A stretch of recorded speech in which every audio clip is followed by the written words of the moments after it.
So I've had a few days off. I've been manifesting different ideas and different things to make videos of, and a completely random thought that popped into my head that wasn't really planned to be a video. There's an RC car that I think we all just forgot existed, and it's probably in danger of becoming discontinued. In fact, I think it probably is. Either way, today we're going to try and find out why that no one really cares about this RC car, why it's becoming so quickly forgotten, and to be honest, just double check that it's not just me that's forgotten about it, it is the rest of you. I might be completely alone with this, I don't know. Now, before we jump into this completely pointless video, do remember that only about 40 people have entered the raffle for this Rolalo XTS S10. You've got the chance to win this car for just £2, so there's a link in the description to the raffle. Do, however, make sure that you do watch the full review video of this car because there are a few defects on it that you need to know about. That video will pop up in one of those little box things that you get, so make sure you go and watch that after this one. Anyway, the Traxxas XO1. Now, I want to know, do any of you, or do you even know anybody that owns this car? Because I don't. I've never seen one in my life. I've never seen one drive. I've only seen YouTube videos of them. I don't really technically know anyone that owns one. I've personally never seen one, like I say. It just seems to be that car that's been completely forgotten about. And to be honest, I'm not even sure it was ever given any time. I might be wrong. This, of course, is a 100-mile-an-hour plus RC car that's ready to run out of the box. It does 100 miles an hour out of the box. So in theory, it should be a very exciting and popular RC car, but I just don't think it is. So I've been doing some research on Google. It says here that it was released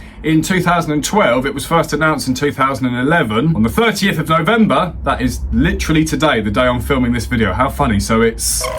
oh, I've lost count. How old is it? 14 years. It's 14 years old. That's mad. It's been out for 14 years. It was the original 100-mile-an-hour RC car, the production one. Going through, looking at some general knowledge, it says Traxxas XO1 is a 1/7 scale all-wheel drive ready-to-run race electric supercar known as the world's fastest production RC car. Hold up. Wait a minute. Not anymore. I would be lying if I said I got that in one take. Arrma 1/7 scale limitless ATES RTR must trim must trim aero packaging for face melting 120 mile an hour plus speeds. Yeah, I think Arrma have got you there, Traxxas. I mean, when we have a look at some pictures of it, it's a really nice car. It looks fairly well built. It should be, being Traxxas. But to be fair, I do like the styling. It's very hypercar-esque. It looks quite durable, which I know doesn't sound like it should matter with a speedrun car, but you're going to end up crashing it eventually. I've talked from experience. Whether it's driving it on its own or with a caravan behind it.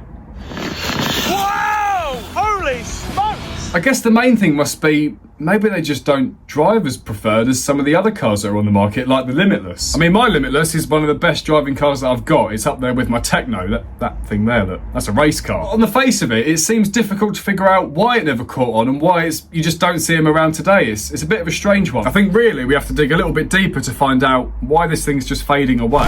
I think after doing a bit more research, it just comes down to the fact that it didn't live up to the expectations that everyone had. It wasn't driving or handling the speeds and the sort of requirement that car had for its class enough to stay relevant and to keep people interested in it. I mean, the Arrma cars came out, the on-road cars like the Infraction, the Limitless, and then later on the Felony, and they're cars that overshadow it. And it's a bit of a shame, but it just didn't catch on. It became an idea that was about as successful as Arrma's new 2-in-1 ESCs. It's just not practical. It just doesn't work for people. So as sad as it is, as good of a car it looks and it could have been, I think not long after its release, it just wasn't keeping up with the tide and what other companies were bringing out. And we're seeing this again. I'm always bringing this up at the moment. New companies are coming onto the scene and sort of blowing away the older ones because their ideas are becoming a bit dated. I mean, going back to that Arrma thing, they're literally going backwards. They're putting 2-in-1 ESC systems in their platforms that are already amazing. There's nothing wrong with the Granite and the Big Rock and all these other cars, but then they start trying to upgrade them and just making them worse. It's weird. I've sort of gone on a brand rant. I've wasted your time, I apologise.